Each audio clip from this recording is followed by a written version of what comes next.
Okay, so you guys have been asking for this tutorial for ages, and I've been meaning to do it for as long as I can remember. So today we're talking about hyperlapses. Roll the intro.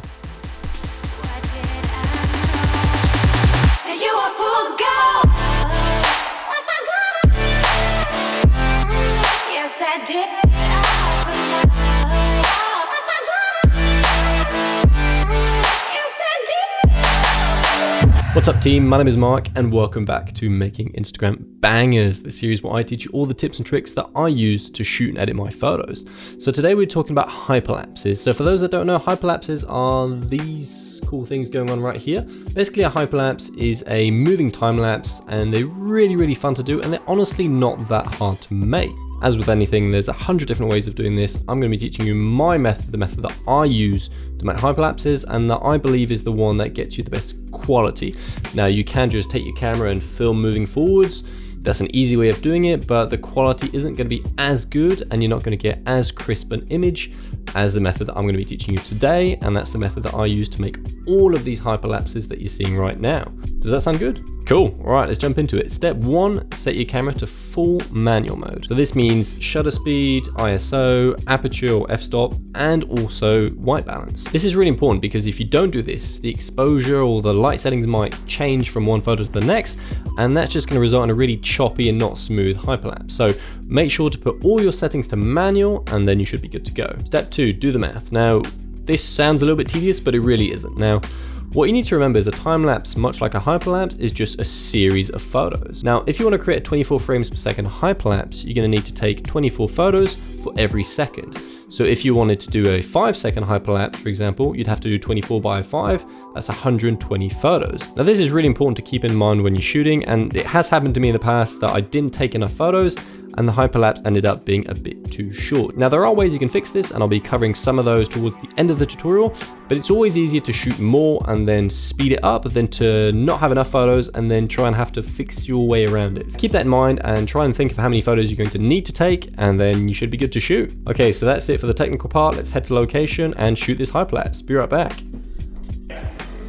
Hey guys, I'm in India right now. I'm in front of the, what's this place called again? Yeah, the Amber Fort in India, in Rajasthan. It's a city called Jaipur. So basically, long story short is, set your camera to full manual mode. That's crucial. It just makes things a little bit easier. So I've set mine to daylight. I'm at 125 shutter speed, f14, something ridiculous like that, because it's extremely bright and very hot in India right now. And so what I'm going to do is I'm going to aim for the top of this thing right here, that corner there, with the center of the crosshair on the camera. I'm going to take one shot and then do 2 steps to the side, take another shot, take 2 steps to the side, and then cross this entire courtyard here, which is very bright right now. I'm going to start that right now, see how it goes in the camera, and then hopefully I'll be able to edit that and give you guys a proper look at my workflow. All right, let's get to work. And we're back. So that was really easy. Now let's jump straight into After Effects and I'm going to show you how you can edit your very first hyperlapse. Let's go. Okay, so the first step is going to make sure that you've got all of your photos from your hyperlapse in a separate folder. This just makes things so much easier for sorting your photos afterwards. So for this one, I've just created a folder called Amber Fort Hyperlapse and I've got all of my photos in there. Now, if we jump into After Effects and open up a new project, I'm just going to hit New Composition. And for this, I'm going to set it to 4K 24 frames per second. Because the photos are really big, I can go to 4K quite easily, and I could eventually downscale it to 1080p if I wanted to. So I'm just going to hit OK, and we should be good to go. So next step, I'm just going to right click here, import file, and navigate to my folder. I'm going to click on the first photo in the series, and I'm just going to make sure that camera raw sequence is selected at the bottom. Now if I hit OK, open. All right, so if you've ever edited photos in Lightroom or Photoshop, you should be very familiar with this setup right here.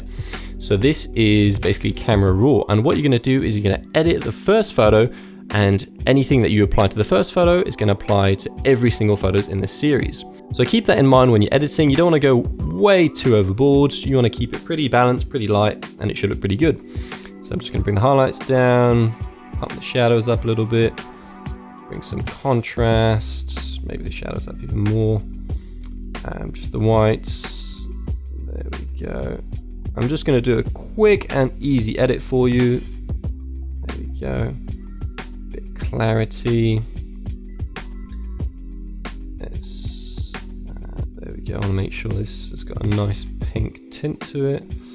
I want to bring the sky towards the teal. Bring the luminance up a little bit and maybe desaturate it slightly. There we go, just a quick and easy edit. Let's put this to daylight. A bit more contrast, something like that should be fine. Maybe pull the whites down. This is just a quick and easy edit so you can get an idea of what I'm doing. There we go, just a quick edit of this photo. Keep in mind that you can color grade this afterwards if you put it back into Premiere Pro once you've created the actual hyperlapse, but I like to do most of my edits straight in After Effects on the raw file because you've got a little bit more control. So I'm just going to hit OK. And now I'm just going to drag and drop my sequence into the composition. I'm just going to rename this composition Amber Fort Hyperlapse. There we go, much better. Now I'm going to select this right here and just type fit. There we go, fit to composition width. That should be fine. I'm just going to let this load. This could take some time. There we go, and we're all set. I might just bring this hyperlapse down a little bit. There we go, something like that should be fine. And we're good to go. I'm just going to trim this. There we go, much better. Okay, so if we preview our hyperlapse, this is what it looks like. Now you'll notice that there's quite a lot of shaking in this. So what we're going to do is get rid of all of that with one simple effect. So we're just going to go to Effects and Presets. I'm just going to type in Warp and apply the Warp Stabilizer. Now this might take some time just to analyze through all the frames, so just sit back, relax, and let it do its work. Okay, so the Warp Stabilizer has now stabilized this footage. So if I play it back, this is what it looks like. Now you may notice there's a lot of warping going on, and also we've zoomed in quite a bit on this time lapse.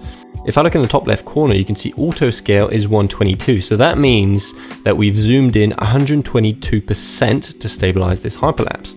So what we can do to fix this is just alter the smoothness factor. So I'm just going to change this to say 10%, for example. You don't really need that much smoothing. And let's preview that and see how that looks.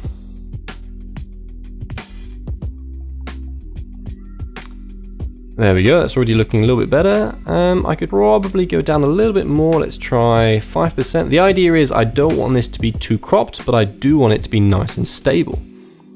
Let's try 5%, see how that looks. So there we go, that looks really, really good. I'm super happy with how this turned out. So what I'm gonna do now is I'm gonna export this. So I'm just gonna hit File, Export, add to render queue, and I'm gonna change this to QuickTime's fine. Format options, I'm gonna set this to Apple ProRes 422. So this is like a really high quality raw format that I use for most of my hyperlapses. I'm gonna turn the audio off and I'm going to render this footage. Okay, so we've now exported and rendered this hyperlapse, and it looks stunning. I'm super stoked with this. Now, the only issue is it is a little bit fast, but there is one way we can fix this. So I'm just going to import it back into our project here. There we go. I'm just going to create a new composition from that file. I'm going to extend that composition a little bit. So let's say 3 seconds. There we go. And now what I'm going to apply is the Twixtor effect. Now, there we go, Twixtor Pro. Now this is a paid plugin, but it enables you to slow down footage pretty well and beyond its sort of limited frame rate. So this is going to allow me to slow down this hyperlapse ×2 and hopefully get a smooth effect. Okay, so the first step is going to be to set the frame rate. So this is 23.976 in my case. If you can't remember what your frame rate is, just go back to your project and your frame rate should be in the column here. So it's 23.976. There we go. I'm going to set the speed to 50% frame interpolation, motion weighted blend, and inverse with smart blend. Now you can play around with this, but these are the settings that have always worked the best for me. So give it a try, see how it goes. I'm also going to right click on this layer, hit time, enable time remapping, and I'm just going to drag the end out all the way here, sort of 2 times the original. Let's see if that works. There we go. Next frame, maybe a little bit further than that. Basically you want to drag it to where Twixtor is going to end. Let's drag it out a little bit more.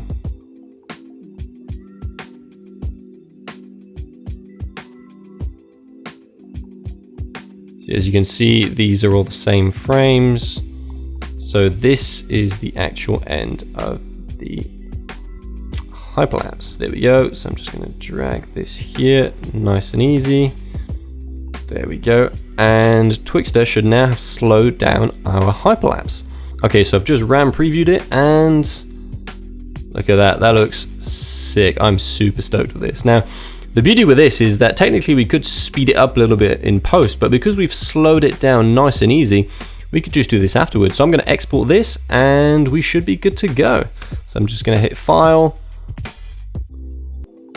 Export, Add to Render Queue, and same thing as last time. I'm going to go to Format Options, ProRes 422, so I can get a really good quality hyperlapse. Set the audio off because there's no audio, and I'm going to render this hyperlapse. And there you have it, guys. You've now made this amazing hyperlapse, 4K, super high quality, super smooth, super sharp, and it really wasn't that hard. It's just taking all the photos and tinkering around in After Effects, and it pretty much does itself. Now, again, there are 100 different ways you can do hyperlapses. As I said, you could just put the camera on a stabilizer and just walk forwards. That's a really easy way of doing it, but it's never going to be as sharp as if you took photos, and it doesn't give you that much dynamic range to edit the photo in Camera Raw. So taking photos and taking one step is really the best way to get super sharp, super nice looking hyperlapses. So that's it for the tutorial, guys. I hope you found this useful. If you did, I'd really appreciate it if you could like this video. It really helps me out. Drop me a comment. Let me know what you want to see next. If you want more tutorials on video, on drones, that kind of stuff. And if you're new to the channel, my name is Mark. I'm a photographer, videographer, and I teach you all the stuff that I know. So make sure to hit that subscribe button, and I'll be seeing you guys really soon. In the meantime, stay creative, guys. Take care.